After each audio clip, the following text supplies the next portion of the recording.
Hello and welcome to Just Three Workplace Gurus, a podcast about the real world of work. And today we have a very special guest who's joining us to talk about a very, very important topic. Her name is Kaleana Quibell. And Kaleana, thank you so much for being here.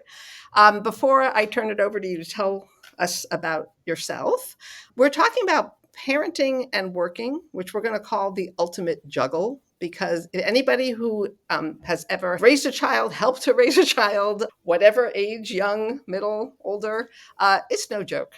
And there's a lot that we would like to address today. So, Kaleana, I'm going to just turn it over to tell us a little bit about yourself, your journey, and then we'll dig in. Yeah. And hi. I'm Kaleana Quibell. I have two little ones. I have two boys, one who is almost 3.5 years old, and then one who is 10 months, almost 11 months old. So I'm in the thick of young parenting. I had a career in the employee benefits and HR sort of people operations space for the last 10 to 15 years. I helped companies build their wellness programs and sort of extensive benefit programs. So anything that a company wanted to add that fell outside of the typical medical, dental, vision. So thinking like mental health programs, fertility programs, parenting programs, financial wellness, all of that. That is what I did.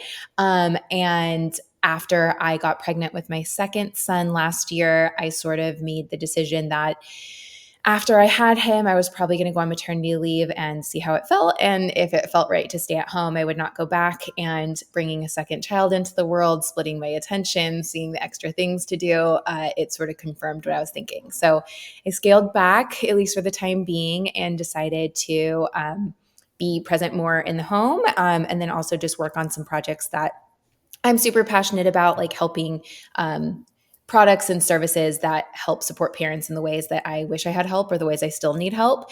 So I've sort of been dabbling in some advising work with those companies too. So yeah, excited to be here and talk parenting. Yeah, and thank you so much. And one of the I know, Kaleana, you and I know each other for a long time, Yeah. and you have been a real champion for wellness in the workspace. And I feel like you are now living your your mission, Yeah. which is very inspiring. Mhm. And I also wanted to just say on your LinkedIn page, you are very, very vocal about the struggle or the Yeah. challenge or the juggle. I don't know what to call it anymore, but Yeah. the real things that face parents at work. And, and I notice you get a lot of engagement. So you are far from alone. And, Yeah. all of us have raised kids and we've been there and we're at a different point in our careers and our where our child rearing is. But Yeah. I'd love to know and we can all chime in on this too, but when you were working and doing this balancing act, and I shouldn't say when, because you're still working, it's just a different capacity. What would you say were like the top three struggles that helped lead you to this decision? Yeah. Um, I would say, I mean, the first is just finding time to take care of all the things that need to be done, which could be things 1 through 1,000, if you ask me the top three. But I really found that I just couldn't get my list of things I needed to get done every day done. So that was things at work, that was things outside of work, that was the appointments, the laundry, the housework, just all of it. Like there was just, it felt impossible to do all of those things.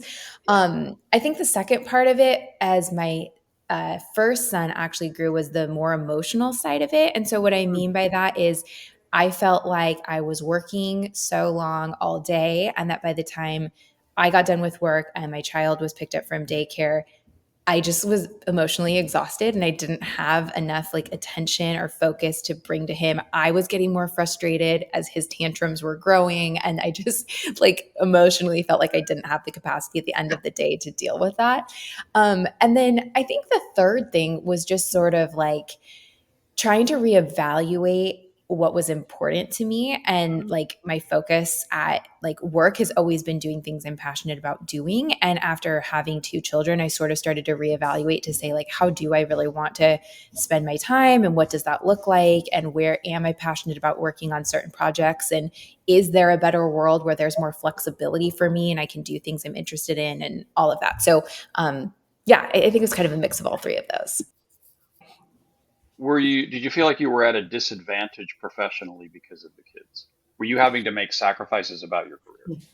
I do. I think the biggest thing I struggled with, and this was at no fault necessarily to like who I was working for, clients or my company or anything, but there's sort of this misconception by people who are far removed from childcare, don't have kids themselves, maybe their kids are older and they've just sort of like forgotten or whatnot, that Yes. they sort of just assume that the childcare can be outplaced by a childcare professional. So if you have to work long hours, like, oh, I'll just extend my nanny, or if, oh, I have to do something on a work night, I should just get a babysitter. And I think for me, like the disadvantage I started to feel was I personally didn't want to outsource that any longer. Like I wanted to be the one spending time with my children.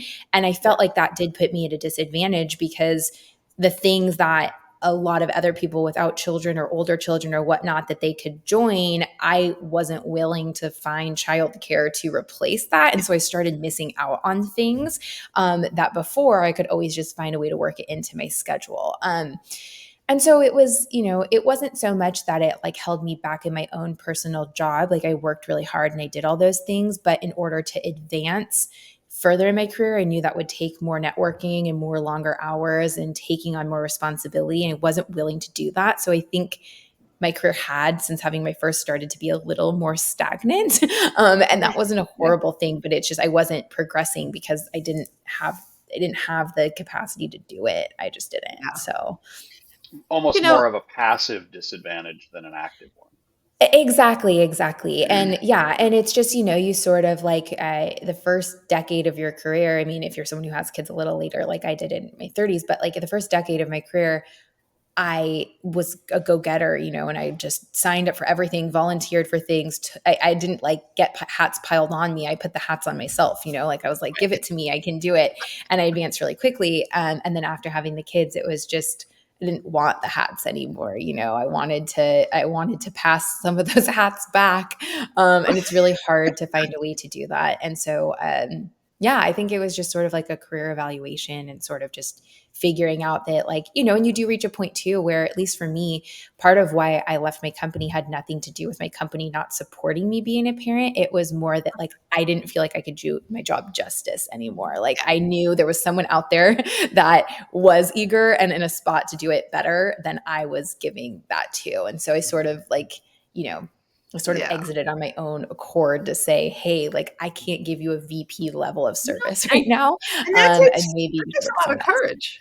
Yeah. And It does. Yeah. it's It does. a monumental Yeah. I decision. mean, it's totally, it's hard, but you start to realize, that like I should have worked a little harder on that deck, or like I should have prepared a little bit more for that. But like I was, I wasn't doing all those things I should have done or was going to do. And I knew with two kids, it would be impossible to do more. So, at least for the level that I was hoping to engage in my kids and work in my career. Yeah. So, And you And can't. I think that's a challenge, right? That you're faced with where you were able to give 110% to your job before Mhm. kids, and then your priorities change. And then you're trying to balance the two, the family, personal life, and the job. And you feel like there's probably a moment where you feel like you can't give your best self to both, right? Totally, totally. Yeah, yeah, and I think it was sort of getting, obviously like I do recognize and I say this all the time when I post it. It's a hard balance to talk about leaving your career to stay at home with the kids, and you'll always get some of that backlash from people like, "Wow, must be nice," or "You're in such a privileged spot, you need," I and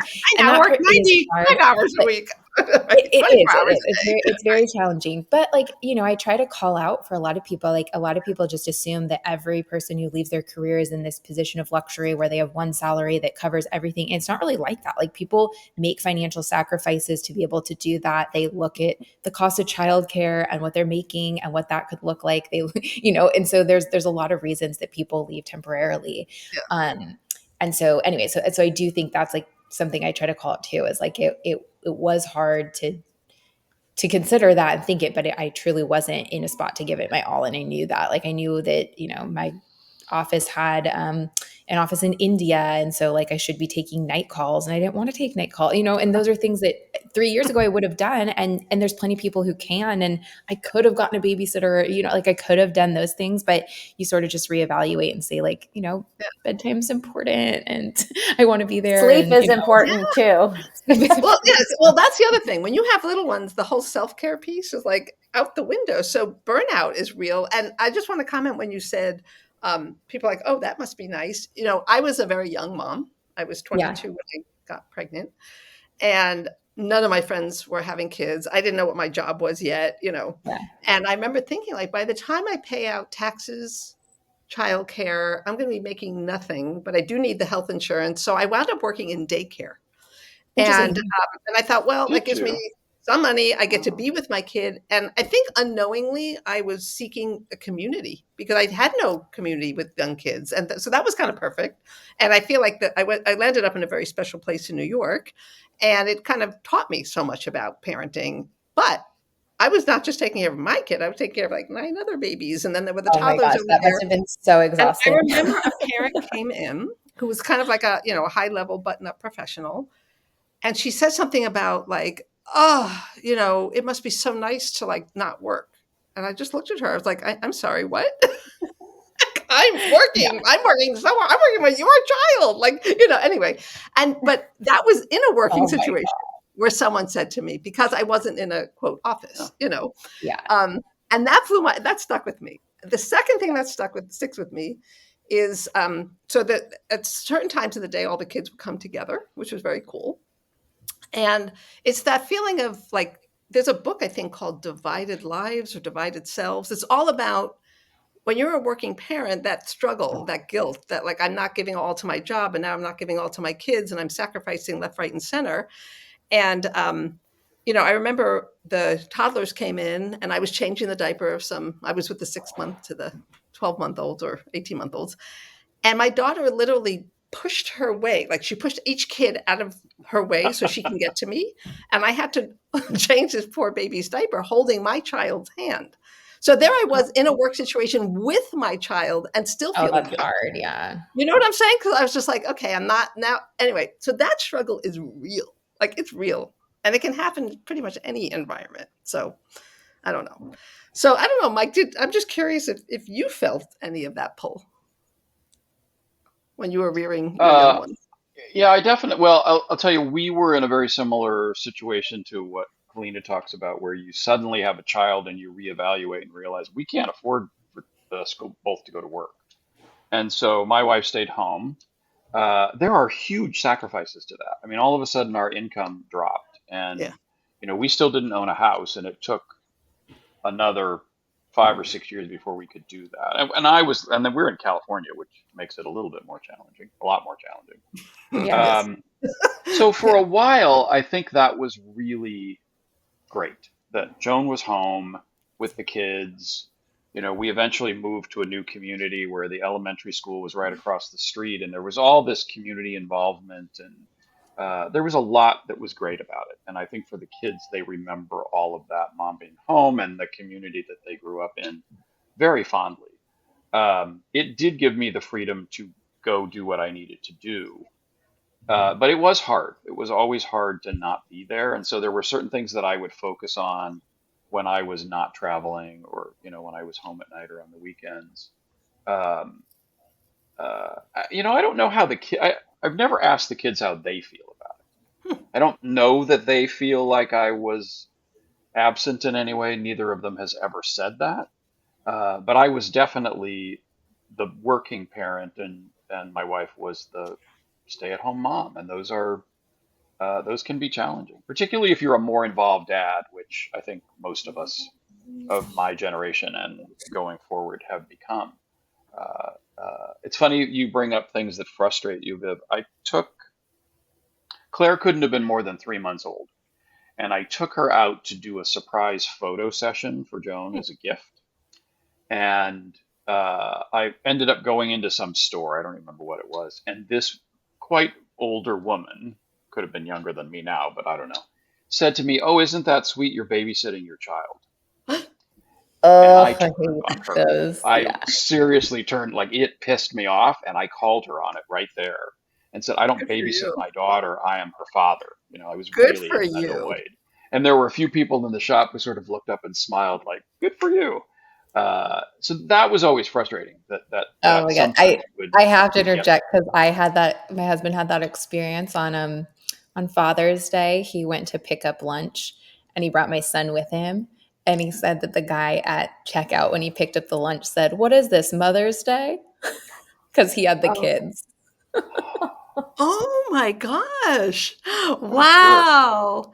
Isn't Well, it There's happens just all the still time. It's so just much crazy. prejudice out there about how parents should feel, how they should behave, how they should well, connect. and What our there's roles are, like but What what our there the is roles a dad are. real I'll can't say something. cook dinner or do the laundry. Yeah, they can do Yeah. all the same things that Yeah, yeah, a yeah. Well, mother can I'll do. tell you, I when I was preparing for today, I just Googled like parenting and the workplace struggle. Like putting in keywords.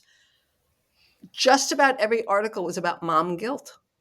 Moms in the workplace, moms in the I was like, that's interesting. So I just wonder how if that's like I raised my child, she's now raising her child, and I see what struggles she's going through. Much of what you were talking about earlier, Kalina, just like that to-do list is endless and there's no downtime, and then you feel guilty that you're happy your child went to sleep because then you miss your child, but then like the only minute you get to sit down, then there's laundry, whatever. It goes on and on and on. But I just wonder, and let me just preface too that Mike, you said something like your generation and going on. I find dads, most dads, so much more hands-on than I ever remember as a child. And my father loved us, but he was like the working guy, you Right, know. right. And then at one point he got sick, and my mother had to take over the working role, which was unusual.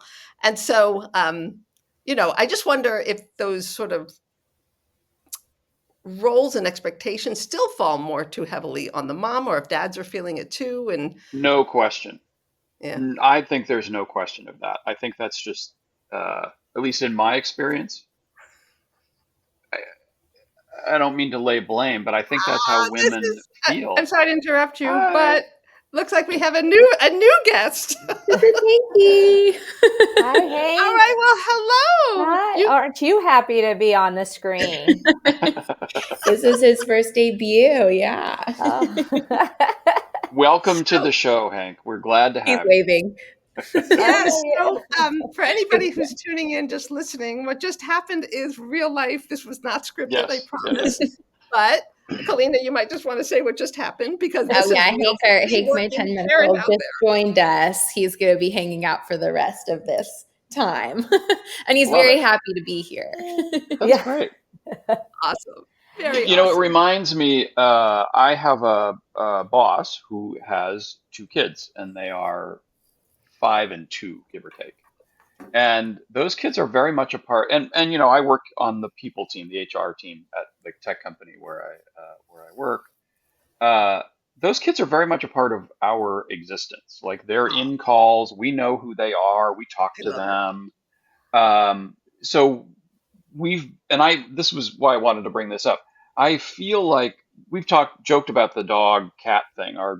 All of our pets have joined us in one way or another on the podcast at some point. And I think kids are starting to do the same thing. And I constantly say to my team, and I bring it up internally, I think all bets are off.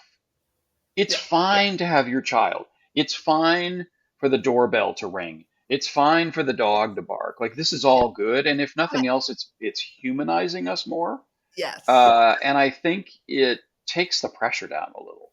Like we're all laughing a little bit more and enjoying the day a little bit more because real life is in the room with us wherever we are, and I love that. I think that's really great. Well, and I think COVID did a big Yeah. helped us in that sense. I remember having calls early on and the CEO, fancy CEO of whatever company, and then, some little 2-year-old comes and pulls his glasses off and suddenly he's not the CEO, he's just John, Yeah. with a Right. kid, like the Right. I, rest of us. But I was going to chime in, and I'm curious, Lena, if this is maybe what you've been experiencing.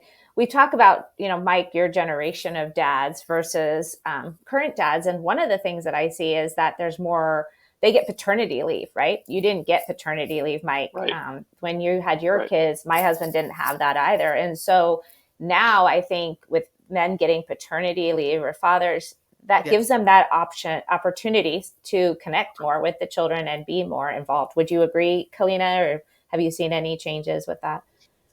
No, absolutely. I mean, I still think paternity leave has a long way to go, especially for certain positions where like a lot of men are in things like sales or positions where like it's really difficult to do. But I think the simple notion of just saying like, yes, you absolutely should take time with your kid. Like I think there's very few dads these days that have a baby and are back at work on Monday without someone saying, what are you doing? Like go be home, be with your baby. And also it's been really supportive in helping moms return to work, because what I think I see happening a lot is if a parent does have paternity leave, a lot of times what moms do to use it is they'll save that for when they want to go back to work so the dad can be home to help with the transition. And so I do think that's really helping with the retention of moms in the workplace for sure. Agreed. Yeah. I will tell you a funny paternity story though. When my son was born, my daughter was 3, and I decided to take a week off when Evan was born, who's been on our podcast. And my wife is part of a large family, and we live next door to her mother, and she has 4 sisters, and 3 of them showed up, and it was nonstop women. And day 2, I looked around and said, "Well, I am useless. I'm just going to go back to work." So I did. Yeah. And I think that's to my point about taking paternity leave at different times. I think that's like Yes, something that true. started to come up that's really helped support parents is like in the early stages, sometimes like there isn't, I mean, of course, helping with sleep and trading off, but like when women are breastfeeding around the clock and things like it's very hard to do. So I think dads have started talking to each other, like where they finally open up and say like, when was it most helpful? And they'll say, oh, well, I had a friend who ended up taking his paternity leave when his wife went back to work. And so they're sort of sharing strategies like that, to say, hey, yeah, take the first week off, but then maybe you go back to work flexibly and take the other 3 weeks when your wife decides to go back to work. And so Hmm. I think like the new ability to have people split their leave, save their leave, like things like that are really, really helping the workforce, because people are recognizing that for a mom, it's pretty cut and dry. Like you need the first 4 6 months, like however long you can take, because the early days are so crucial. But for dads, being able to have flexibility where they say, hey, I'm going to use some of it now and save some of it, or do, this, however helpful, is super, super important. I've even started Yeah. talking to some people who said that the dads have been saving their paternity leave for the 4-month sleep regression, because like that's when all hell breaks loose. It's smart, right? Like, I I mean, love it. you Yeah. really need it most. So yeah, I think that's like the flexibility of when you can take your leave is really important. I was going to say, we were talking about mom guilt, and I wanted to tell a funny story because my kids were probably the same age as your boys are right now, like Mhm. 3.5 and almost 1. And I was working full time, and I'm fortunate that my mom lives around the corner, and I had grandchildren 15 and 16. So she helped take care of them. So I was very, very lucky. But I had picked them up, and I was driving around the corner to my house, and one of the moms was out playing with her boys. She had the same age boys, and I just started crying. And she's like, "Are you okay? What's going on?" And I'm like, "You get to play with your kids all day long. I'm like rushing home to bathe my kids, feed them, and put them to bed." And she goes, I totally disagree with you. And her comment back to me was, "I watch you and you're quality over quantity." And it made me feel really good because she said, when you're with them, you're focused on them, Oh, right? it's so That's sweet. what Yeah. it was, very sweet during a very emotional moment of major Yeah. mom guilt. And And the right level of support. Like we mhm, need to support parents in the decisions that they Yes. make. yeah. We Yes. really Yes. do. Yes. Yes. And what do you, Yeah. I'd like to just, um, from the position you're in, Mike, and then Kalina, just having spearheaded so many wellness programs and then being such an advocate for, finding that support for parents, like, what do you think in the workplace, like, is being done well? What is lacking? How can companies support working parents better? Because I do think it's sort of like, oh, we're going to celebrate your kid, but actually we do need you at this meeting, and we do need you to go travel over here, and the functions of the business don't stop Yeah. necessarily, right? I, I think COVID, as you said earlier, Viv, has helped us be more open-minded about family, and how we support parents. And I feel like everybody's, at least in my experience, a lot more flexible and accepting of the fact that things happen. And we want to be supportive of, if you're doing your job, just because you bowed out of a meeting 10 minutes early because you got to take your child to daycare or whatever is happening, or you've got some illness issue you got to deal with. Those are the things that I think we have to do. I think it's a mindset change more than anything else. And I've seen it even in executives Hmm. who talk more about their children than they used to, or the fact that they're a parent, men in particular, that they are parents of children or girls in particular. And I think that's an awesome shift. I'm going to guess that my father never talked about his children when he was a working parent. I just don't know that he did. Interesting. Um, Interesting. Later in life, just as an aside, he was living in a retirement home, and I walked down the hall one day towards his apartment, and somebody said, "Who are you?" And I said, "I'm Roy's son." And she said, "Roy has children?" And I thought, good God, he's never told anybody Oh my this. goodness. Wow. Didn't even have a family photo up. He did not, that I can remember. No, Oh, yeah, no, wow. yeah, we could do an episode just on that. We could. But Kalina, I'm curious what you think of just, what employers are doing well, because it's a juggle for the employer too, right? Because Yeah, I'm saying the business functions are still, the needs are the needs, but, what do you think is being done well? What do you think employers can do better or should totally. think about? Yeah, I mean, I definitely think like I said, I got, for better or worse, like having my children in the era of COVID and post COVID, I think was beneficial just because I mean, my entire pregnancy was spent working remotely. Like my first year of my first child was still remote work. So I got to be there 24/7 for better or worse. I mean, there's definitely cons to all of that, but I saw the value of having that flexibility and not having to put my young kid in a daycare right away or having to jump in the car with him every morning. Like my husband and I constantly joke, like, can you imagine if we had to get him dressed and out the door by 6:30 a.m. every day? Like, I just don't know how we would have done that. I don't know any different, but hats off to parents who've done that. And so I think like that did open the window though for employers to be like, oh, okay, like we have a lot of people who got a taste of that flexibility, and we also saw it work to some extent, and think we need to, acknowledge that and continue that. So I think employers have made flexible hybrid. Like there's very few offices that have been called back 5 days a week, full time, 8 a.m. to 5. I mean, there are some, of course, and Sure. depending on the industry, sometimes it's necessary, but they're usually written up in the headlines as being like worst place to work and, whatnot, versus a lot of other places are Yelp is hybrid or getting them, Glassdoor. right. A lot of other places are hybrid or optional or, come in certain days or flexible start time. Like most places have moved toward that model, which is helping for sure. I do still think though that like the benefits that like parents are offering like come and go. And so I'd like to see there be more like stability with how companies can support parents in terms of like helping with the childcare, helping with flexible work hours, helping with, just even benefits that offset all the other stuff. Like there's lots of things coming out to help people with, finding support for house cleaning or finding support for, random errands or juggling kids' schedules, all of that stuff.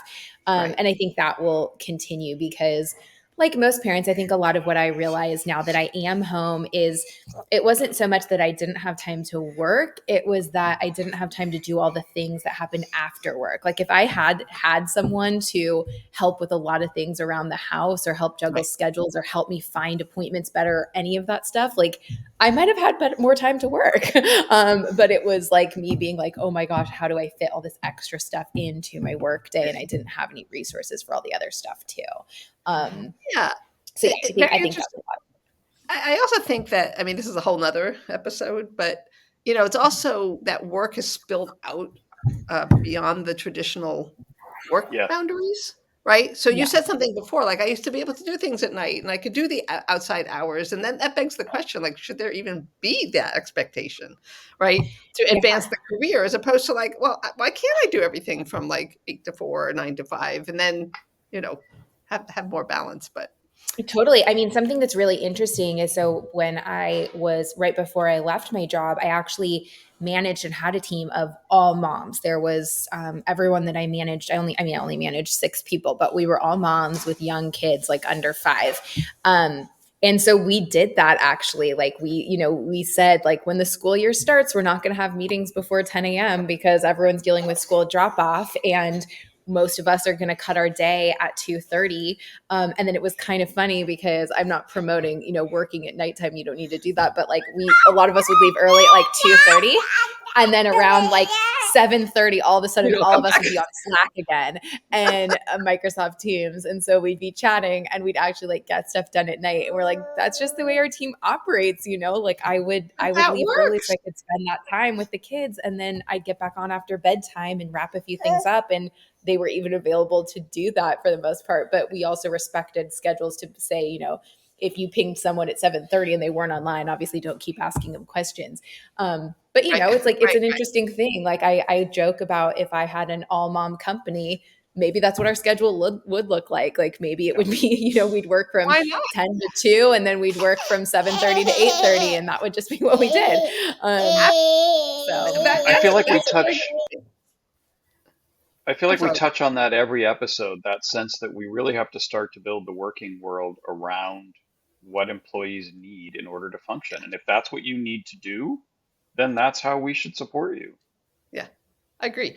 Because we always say at our company at PBE, literally, like we're all adults, except for a few things that maybe are client facing that, like, I thought you were going to say except for a few people.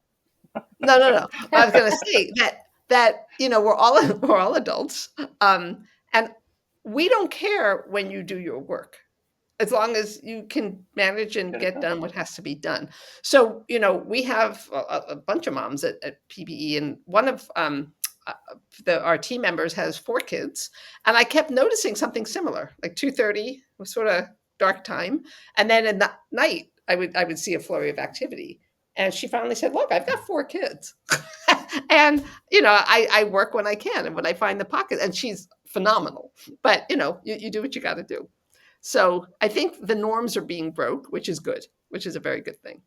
Can we just pivot for a minute? I know we're coming on time here, but just about the cost of daycare and how difficult that is to juggle. And should that be a benefit that employers should consider?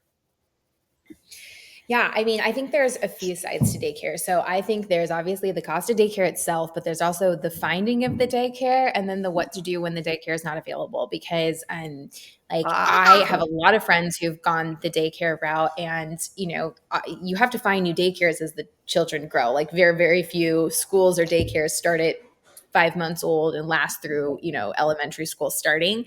So there's constant research on what those are. And then there's also lots of days off. There's holidays, there's breaks, there's summer that switches to summer camp. So like, I think there's where I used to think like, oh, just giving people money for daycare was one thing. I think that definitely helps, and the compensation side is amazing. But I also think it's help supporting them finding daycare, understanding how they can use, pre-tax benefits for the child care, and then likewise just helping them navigate like finding daycares, finding summer camp, support for when there's days off with those flexible schedules. Like it all goes completely hand in hand, because daycare is becoming more expensive. And I think the hardest part for most parents I talk to that have sent their young kids to daycare is they're paying for daycare, and then a third of the year the kid can't go to daycare because they're sick or they have camp or a day off or anything. And so there's a lot of waste happening with that, where it's one thing if you have a sick kid who misses a third of the year of daycare, and it's another thing if they miss it and you're paying a second form of it, versus if you just got that sick day off or could flex your schedule, then at least you're not double paying for care. Because the sickness is just constant for daycare babies. I mean, it's truly a rite of passage. I don't know anyone who's started a daycare and been skate-free from the illness. So But you bring up a really important part. It's not just the cost, it's the changing of the daycare. You're absolutely right. The needs change, and what happens when your kid can't go. Right. And interesting. Amy, did you struggle like this when your kids were little? I know your mom was around the corner, which helped a lot. Yeah, so that definitely helps a lot financially and with the sickness, because she kind of would keep them no matter what. So I was pretty blessed, I have to say. I guess where I would struggle is maybe where She couldn't be in two places at the same time. Or if it was a hard day, sometimes she would say, I want to be the grandma now. I don't want to be the babysitter. So we went through that. And like I mentioned, they were grandkids 15 and 16, and she felt that she had raised enough children. So there were moments like that where I felt really bad for that, and so would have to kind of step up a little more. Understood. Yeah. So as we wrap up, Kaleana, if you were going to give advice to any buddy who's considering starting a new family, but they want to still work, what would, if you had to say like, hey, these are the top 3 things to consider? I mean, I think so I'll preface this by saying, like, I know that the job market's really tough. And so a lot of people are just having to take whatever job they can. And that is, totally the state that I get a lot of people need to go through. I think I would like to see a place where moms could be really open about the type of support that they're expecting or needing as they interview for positions or as they evaluate staying at a company. Because I think one thing that breaks my heart to hear from a lot of moms on LinkedIn is that they want to hide the fact they're pregnant as they're interviewing, or hide the fact they have kids, or not talk about it on LinkedIn because they don't want a company to pass them over for either a job or a promotion or anything because they have a family. And I think that is totally wrong. I think whatever company you should work for should meet your needs, and that should be an honest and open conversation. So I think where you have the opportunity to do it, my advice would be try to seek out a workforce that is going to support parents and not just says they are on their website, but truly like talk to people at the company, try to do a little like backdoor reference digging and just really find that good fit, because it will bury you if you don't have that support while you're working. And so I think that's really it is just try to find that supportive environment.